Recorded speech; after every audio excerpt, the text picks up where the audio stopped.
I guess the scary bit about spending a night out in the open without any equipment at altitude is you cannot expect to walk away without some type of damage because of the extremity of just trying to exist up there.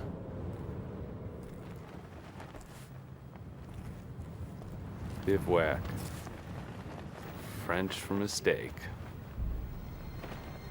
That night was definitely the worst night I've ever had in the hills, ever. The coldest I've ever experienced. I can remember halfway through the night that I'd had a water bottle in my down suit inside it, and I thought, oh great, I've got some water, because I was just so thirsty.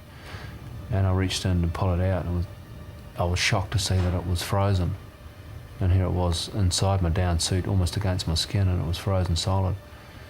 And I all of a sudden realised that my hands or my feet were going to freeze as well.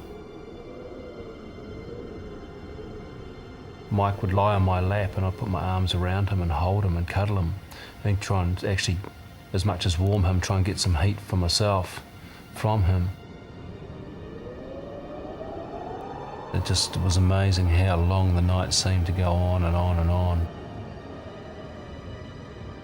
I really didn't think we would, but we actually fell asleep. And I came to on top of Mike, sort of holding him.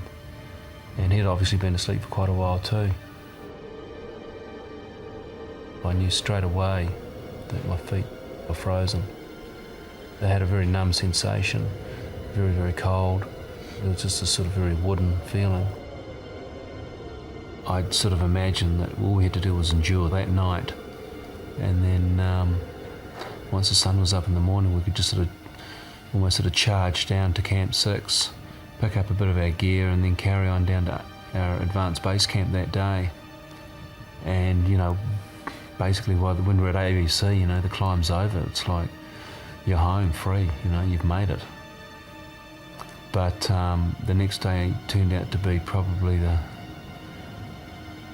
hardest day I've ever had in the hills, ever.